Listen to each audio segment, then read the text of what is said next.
Assalamualaikum warahmatullahi wabarakatuh. Alhamdulillahi nahmaduhu wa nasta'inuhu wa nastaghfiruh wa na'udzu billahi min syururi anfusina wa min sayyiati a'malina.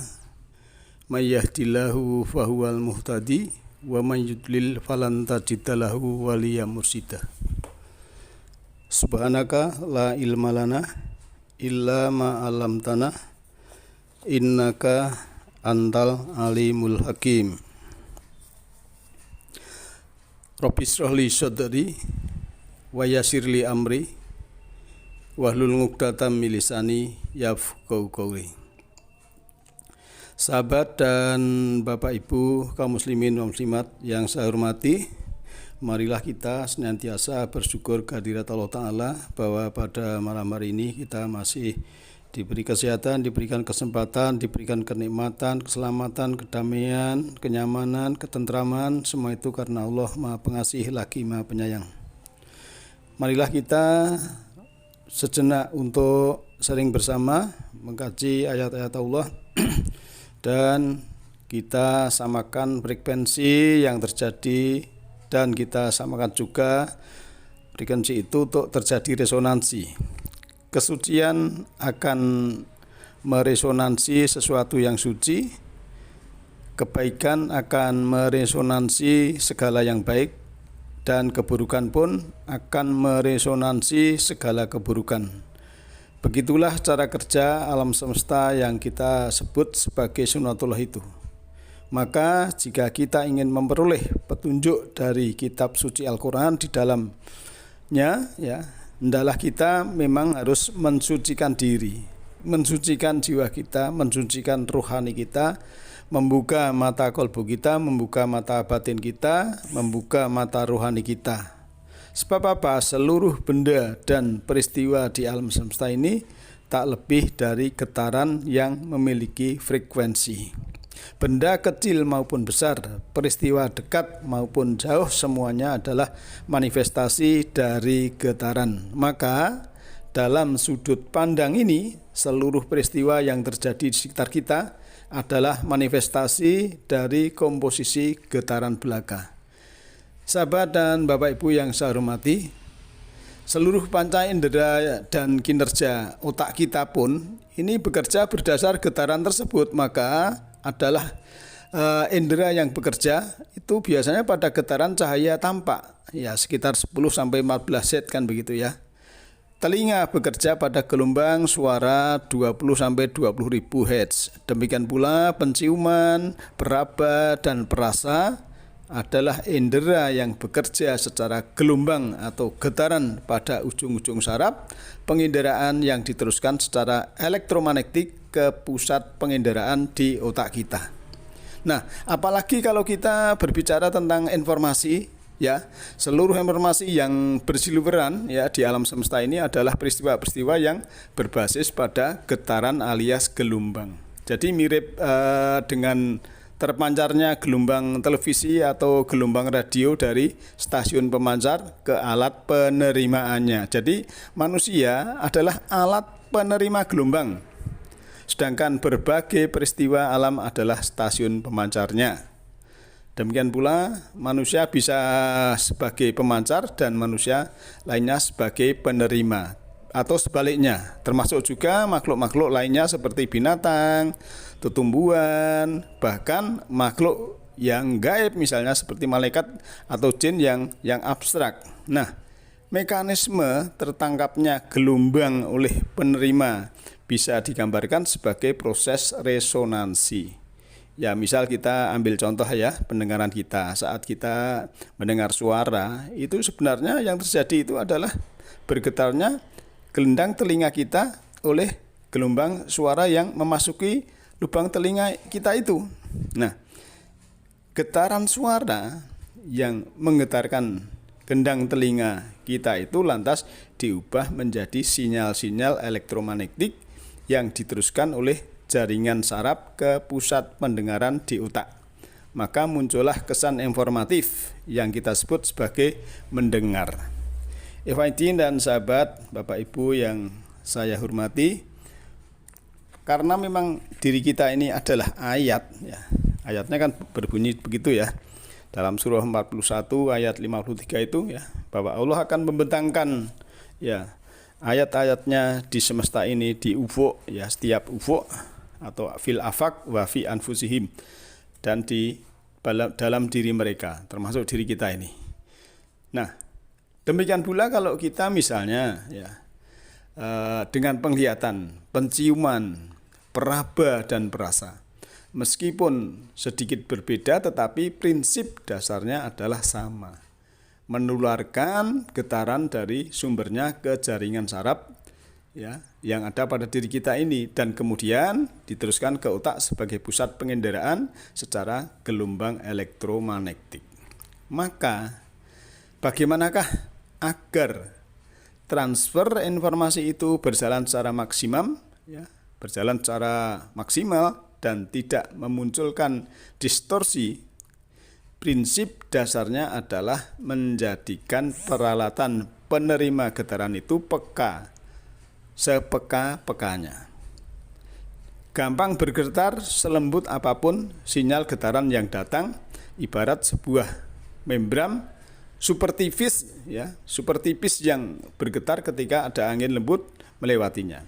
Salah satu mekanisme utamanya adalah apa yang disebut sebagai resonansi itu. Yakni resonansi itu adalah bergetarnya sebuah benda disebabkan oleh benda lain yang memiliki kesamaan frekuensi. Misalnya kalau kita punya dua alat musik yang ya disejajarkan, salah satunya akan ikut bergetar dengan sendirinya ketika alat musik yang lain sedang dimainkan. Kenapa bisa demikian?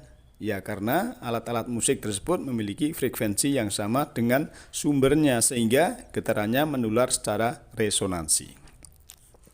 Contoh lainnya Bapak Ibu sekalian adalah antara stasiun radio dan pesawat radionya. Apa yang kita lakukan dengan menekan ataupun memutar tombol gelombang itu sebenarnya adalah dalam upaya untuk menyamakan frekuensi antara radio kita dengan stasiun pemancar. Maka ketika frekuensi gelombang keduanya sama, kita bisa mendengarkan berbagai informasi yang dipancarkan oleh stasiun tersebut. Nah, semakin tepat frekuensi, ya, semakin tajam suaranya dan semakin lemah nosinya. Ya.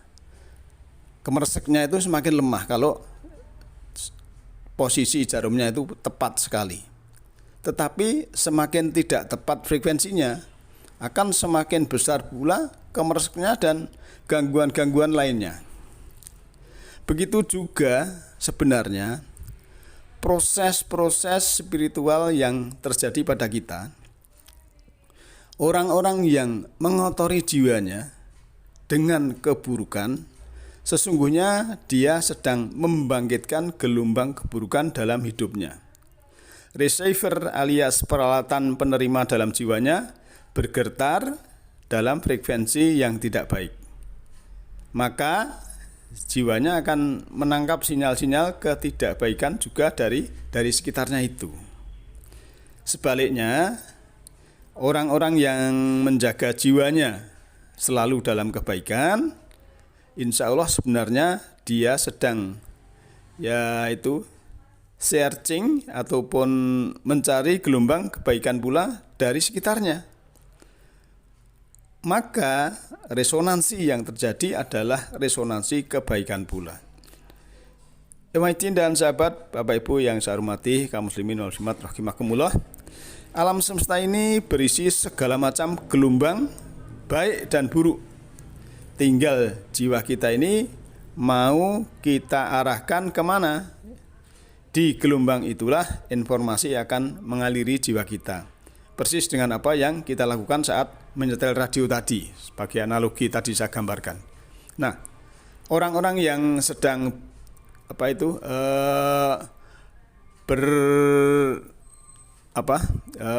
berzikir, kemudian bertafakur, ya, memikirkan ciptaan Allah, itu juga nanti menimbulkan resonansi yang baik bagi dia. Maka Allah juga berfirman dalam surah Asy-Syams ya, surat 91 ayat 7 sampai 10 itu ya. Itu kan demi jiwa yang beserta proses penyempurnaannya. Maka Allah mengilhamkan kepada jiwa itu kefasikan dan ketakwaan. Sungguh menanglah orang-orang yang mensucikan jiwanya, dan sungguh bakal merugilah orang-orang yang mengotori jiwanya. Jadi ya, di situ disebutkan fahalhama fujurha wa taqwaha wa qad khaba man dasaha. Nah, yang berbahagia. Jadi pensucian jiwa menjadi kunci utama dalam mencapai kesuksesan spiritual kita. Sebaliknya, pengotoran jiwa menjadi kunci utama atas kegagalan kita dalam beragama. Dengan mensucikan diri, segala kebaikan akan datang dengan sendirinya dan membekas dalam jiwa kita. Termasuk proses yang terjadi pada orang-orang yang sedang beribadah ataupun sedang tadakur itu. Nah, oleh karena itu maka kalau kita membaca ayat Al-Quran, kan sebenarnya teks daripada Al-Quran itu kan baru ya istilahnya kalau di presentasi mungkin 5% atau berapa ya, yang 95% itu sebenarnya dibalik teks itu ya, energi dari makna Al-Quran itu dan juga yang sudah dibentangkan di alam semesta inilah yang sebetulnya itulah yang menjadi roh atau energi dari nur ilahi cahaya Allah itu. Nah, karena itu ya, kalau kita mendalami makna ya, mengenal sejatinya diri kita ini, berbagai inspirasi ya, berbagai informasi, berbagi pengetahuan itu kan ada perubahan. Ya. Nah, perubahan itu dari diri kita sendiri yang mendapatkan pertumbuhan yang baik supaya mendapatkan resonansi yang baik. Kalau kita sadari ya, walaupun mungkin kita sadar atau tidak, kalau kita sedang membaca teks Al-Quran, itu artinya ada makna di balik teks itu sendiri. Maka orang yang hafal teks, ya, hafal ayat, tetapi tidak memahami makna isi yang di dalamnya, itu hanya tahu kulit luarnya, belum tahu dalamnya. Makanya esensi ya, hakikat dari Al-Quran atau esensi Al-Quran itu bukan untuk dihafal, bukan untuk dilagukan ya, bukan untuk dikhatamkan, tetapi diqiraah, ditilawah dan ditadaburi. Dan yang paling inti adalah ditadaburi, difahami, kemudian kita resapi, karena dengan teks ini kita harus tembus pandang masuk ke dalam ya, masuk ke dalam makna dan energi ya yang ada di dalam itu, dan kita juga masuk ke isinya. Nah, oleh karena itu ya, tidak semua orang tahu di dalam tingkatan-tingkatan itu. Misalnya ya, ada yang levelnya 2 tambah 2 4. Kemudian ada yang levelnya akar 16 4. Ada yang levelnya sudah log 10.000 4. Kalau ya 2 tambah 2 itu baru baca teks, pemaknaan itu sudah ada di akar 16.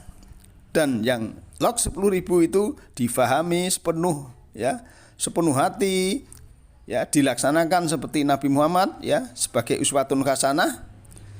Dan oleh Nabi dikatakan kalau sudah masuk seperti itu, la sautun wala harfun, tidak ada suaranya, tidak ada hurufnya.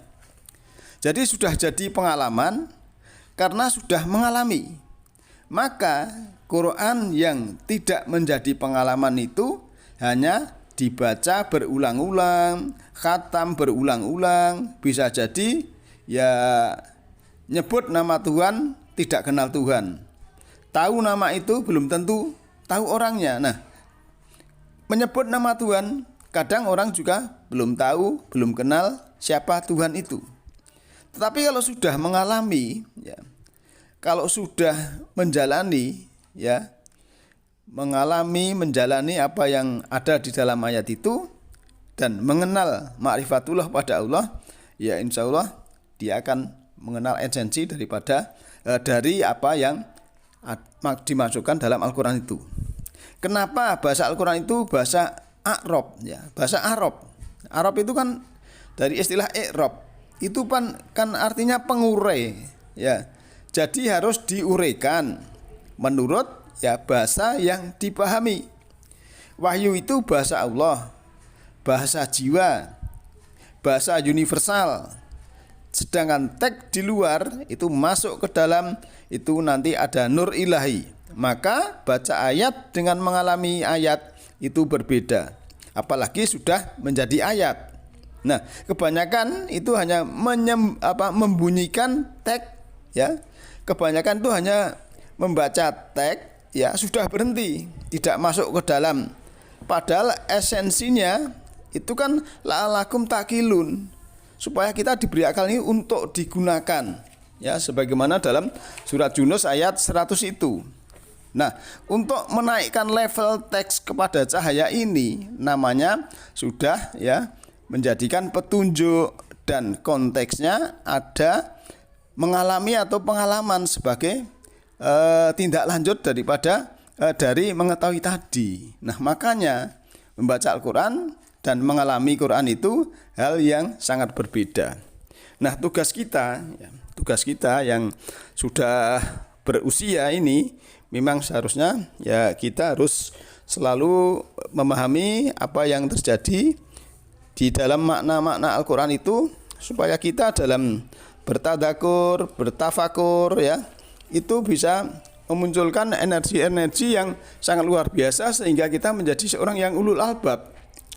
Nah, kalau kita tadakur, ya, juga tafakur, ya, bagi seorang ulul albab proses pembelajaran agama ini bukan hanya soal kita tafakur saja, tapi juga melainkan juga tadakur. Di samping kita bertafakur, itu kita juga tadakur, ingat. Maka sering saya sampaikan, ya, yang namanya ingat itu kan kenal dulu. Misalnya kita di sini, kemudian kita punya kenalan, ya, sahabat, kenalan bisnis atau apa yang rumahnya di Jakarta. Kita sudah kenal, sudah mengenalnya. Nah, ini kan kalau kita jauh, kita ada di sini, ini untuk mengenal, untuk mengingat, ya. Ini kan kita sudah bisa mengingat. Nah, tapi kalau kita belum kenal, ya, belum tahu orangnya, mana yang diingat? Nah, seperti kita ini kalau dengan Allah, dengan Tuhan kita, ya seharusnya begitulah, kita memang harus ma'rifatullah, mengenal Allah lewat ayat-ayatnya, kemudian kita betul-betul mengerti sifat asma dan zatnya, sehingga kita dalam zikir, ya, ingat itu betul-betul tahu, bukan hanya sekedar istilahnya tidak tahu, tapi kita merasa tahu, padahal sebetulnya kita ini tidak tahu. Nah, oleh karena itu maka dalam kita belajar ini, ya, harus bisa luas ilmu kita.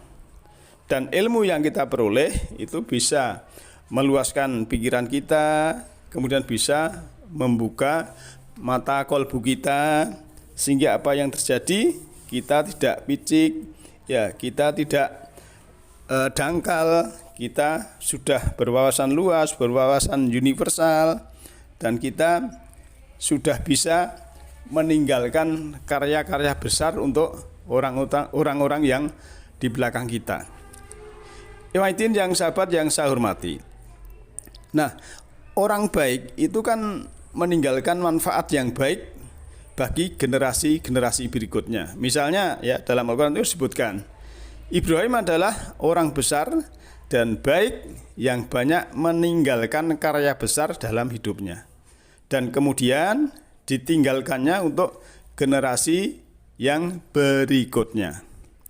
Nah, dari keturunannya beliau juga lahir tokoh-tokoh yang besar seperti jadi nabi dan lain sebagainya. Di antaranya yaitu tadi ada Nabi Ismail, SK, Isa, Muhammad. Dan Nabi Ibrahim juga disebut sebagai bapaknya para nabi karena meninggalkan karya-karya yang besar. Nah, apa sajakah yang menjadi karya besar ya, kemudian menjadi peninggalan yang bermanfaat sampai saat ini? Ya, kita bisa melihat dalam sejarah itu. Kalau di dalam Al-Quran ya, dalam surah Al-Ma'idah ya, surat kelima ayat 97, A'udzubillahi minasyaitonirrajim, ja'alallahul ka'batal baital harama qiyaman linas. Allah telah menjadikan Ka'bah, rumah suci itu, untuk sebagai pusat bagi manusia. Lantas di dalam surat 37 ayat 108, wa tarokna alaihi fil akhirin ya, wa tarokna alaihi fil akhirin, kami abadikan untuk Ibrahim itu di kalangan orang-orang yang kemudian. Lantas ya, di dalam surah Al-Baqarah surat kedua 126, wa id qala Ibrahimu rabbi ja'al hadza baladan aminan warzuq ahlahu minas samarati man amana minhum billahi wal yaumil akhiri qala wa man kafara fa umatti qalilam sumat tarohu ya, saya ulang, summat taruhu ila adabinar wa bi'sal masir. Dan inilah ketika ya, ingatlah ketika Ibrahim itu berdoa, ya Tuhanku, jadikanlah negeri ini ya. Kalau sekarang ya kita tinggal di mana? Doa kita ini, negeri ini yang aman, sentosa, dan berikanlah rezeki buah-buahan kepada penduduknya yang beriman di antara mereka kepada Allah dan hari akhir. Namun juga Allah memberikan penjelasan ya, lanjutnya ya, supaya apa? Bukan hanya yang beriman saja ya, bahkan yang tidak beriman pun kan Allah akan memberikan, walaupun dengan batasan-batasan tertentu. Nah, jadi beberapa ayat tersebut itu memberikan gambaran kepada kita betapa Ibrahim telah mewariskan karya-karya yang sangat dahsyat yang kemudian menjadi pusat peribadatan Muslim di seluruh dunia. Bahkan selama ribuan tahun ya, kota Mekah menjadi negeri yang makmur. Nah, maksud saya apa ini saya tampilkan bahwa kita ini sebaiknya lah ya, bisa meninggalkan karya-karya besar ya, karya-karya besar dalam arti ya, apapun yang kita punyai, jangan sampai kita ini meninggalkan sesuatu yang membebani anak cucu kita. Misalnya ya, kita menebangi hutan, kemudian kita tidak menanam lagi. Ini namanya tidak meninggalkan karya besar, tapi malah meninggalkan masalah di kemudian hari untuk kita. Nah, oleh karena itu, dalam kita ingat kepada Allah ya, dan istilahnya juga berzikir, itu harus kita merasakan yang seluas-luasnya ya, supaya kita bisa terkoneksi, ada transformasi ketika kita berzikir dan kita berada di tengah-tengah umat atau di tengah-tengah masyarakat. Nah, ketika berzikir itu sebaiknya seseorang itu tidak dalam keadaan berpikir. Meskipun hampir tidak mungkin untuk menghilangkan sama sekali kondisi berpikir pada orang yang sedang sadar. Tetapi setidak-tidaknya dominasi kesadarannya bukanlah logika dan rasionalitas, melainkan perasaan. Jadi pikiran itu dibiarkan tenang, hampir tidak bergerak, tetapi tetap sadar dan tinggal mengamati, atau lebih tepatnya merasakan realitas yang meliputinya. Sambil kita ini fokus pada nafas kita, memperhatikan keluar masuknya, pernafasan kita, oh ternyata Allah itu beserta kita karena kita bernapas seperti ini ya. Dan kalau kita sudah bisa merasakan ya, tentang kehadiran Allah ya, insya Allah ya jiwa kita ini akan menjadi tenang, jiwa ini akan menjadi mutmainah ya, tidak ada kemelekatan duniawi lagi. Sedangkan otak emosional adalah bagian otak yang berperan besar dalam menciptakan seni budaya yang lebih bertumbuh pada kehalusan rasa, termasuk ya ilmu-ilmu yang lain ya. Jadi misalnya ilmu psikologi, psikiatri, dan perpaduan antara psikologi dengan fisiologi yang sekarang ini baru naik daun, misalnya seperti psikoneuroimmunologi dan lain sebagainya. Dan itu sebenarnya memang menggarap ke jiwa, menggarap ke pikiran. Nah, bagi kita yang muslim ya, bagi kita yang sudah pasrah Allah, sudah muslim ini, hal yang demikian itu harus kita latih. Jangan sampai kita ini ya, jiwa ini terkotori oleh situasi, oleh lingkungan, oleh peradaban yang sangat maju ini. Karena apa? Ya, peradaban yang maju, teknologi yang sudah maju, kemudian sesuatu yang berbeda dengan dulunya waktu kita masih kanak-kanak, ini harus kita manfaatkan sebaik-baiknya.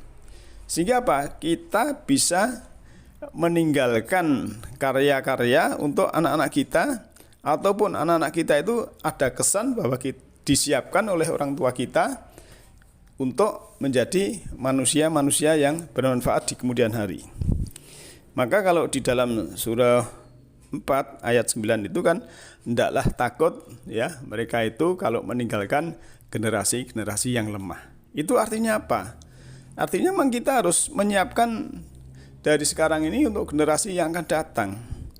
Karena ya tantangannya itu lebih berat dibanding zaman dulu, karena sekarang kan ini misalnya ya orang sudah generasinya makin banyak, sedangkan tanahnya mungkin lebih menyempit, kemudian tanah pertanian juga menyempit dan sebagainya. Ini kan ada tantangan yang besar. Kalau teknologi anak-anak kita, generasi kita yang akan datang itu lemah, tidak bisa menciptakan karya-karya besar, nanti yang dimakan itu nanti apa? Ya, kalau mungkin ya sawah yang tadinya pertanian, kemudian untuk rumah, untuk mal dan lain sebagainya. Nah, sumber makanan ini dari mana kalau itu nanti habis? Kemudian tambang, BBM, dan lain sebagainya. Ini kan perlu ilmu lagi dan terus itu. Nah, disitulah ya kita harus mempersiapkan generasi yang akan datang itu yang betul-betul mengerti tauhid, orang yang beriman, beramal soleh, berilmu, dan mengerti petunjuk Allah, sehingga tugas kita ini betul-betul bermanfaat, menjadikan diri kita ini menjadi manusia sebagai kepanjangan tangan Tuhan di semesta ini, menjadi sangat-sangat bermanfaat, tidak sia-sia. Karena apa? Ya memang karena kita di dunia ini sebagai kepanjangan tangan Tuhan. Supaya apa? Memakmurkan. Supaya apa? Menjadi damai, menjadi sejahtera ya, seperti misinya Nabi Adam itu tidak sia-sia.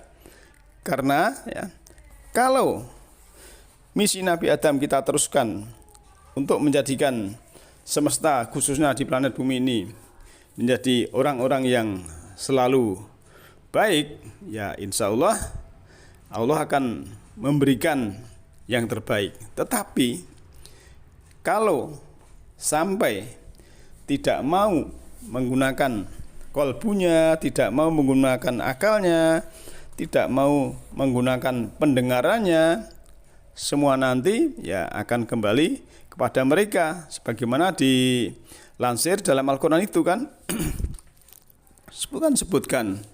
Walaqad darokna li jahannama kasiram minal jinni wal insi lahum qulubun la yafqahuna biha. Jadi ya, sungguh ya bahwa kami jadikan untuk isi neraka jahanam kebanyakan dari jin dan manusia. Mereka itu apa? Mempunyai hati tetapi tidak dipergunakannya untuk memahami. Walahum a'yunul la yubsiruna biha walahum adhanul la yasma'una biha. Dan mereka mempunyai pendengaran, mempunyai mata tapi tidak dipergunakannya untuk melihat. Dan mereka mempunyai telinga tapi tidak dipergunakan untuk mendengar.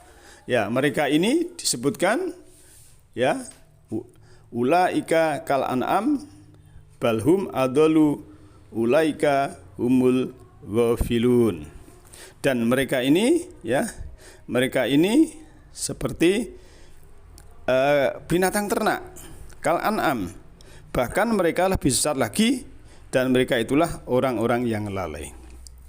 Nah, kalau kita melihat ayat ini, Allah itu kan mensejajarkan penggunaan hati dengan mata dan telinga. Artinya, Allah ingin memberikan kesan kepada kita bahwa fungsi hati adalah seperti panca indera, tetapi dengan mekanisme yang berbeda. Hati digunakan untuk memahami, artinya meskipun seseorang tidak bisa melihat, dia tetap bisa memahami sesuatu dengan hatinya. Demikian pula, meskipun seseorang tidak bisa mendengar, dia tetap bisa memahami suatu persoalan dengan cara yang lain. Jadi, pemahaman yang ditangkap oleh hati lebih substansial dibandingkan dengan panca indera. Memang kebanyakan manusia memahami sekitarnya lewat panca indera ya, tetapi kita tahu bahwa orang-orang yang melihat belum tentu memahami apa yang dilihat. Orang-orang yang mendengar juga belum tentu memahami apa yang dia dengar. Demikian pula orang yang meraba belum tentu memahami apa yang dia raba. Tetapi kejadiannya bisa sebaliknya, bahwa seseorang bisa memahami persoalan tertentu tanpa dia harus melihat, tanpa dia harus mendengar, tanpa dia harus meraba. Oleh karena itu, maka secara logika praktis kita bisa melakukan sesuatu tertentu itu dan kemudian memahami suatu persoalan secara langsung tanpa menggunakan panca indera. Nah, cara inilah yang kita gunakan untuk menggusukkan sholat kita. Ya, jadi kita pasifkan panca indera dan kita aktifkan hati kita. Nah, maka dengan begitu ya cara ini juga digunakan Allah untuk menurunkan wahyu kepada para nabi dan rasul. Beliau memperoleh pemahaman wahyu itu tanpa harus melewati panca indera kemudian ke otak, melainkan langsung dipahami oleh hati.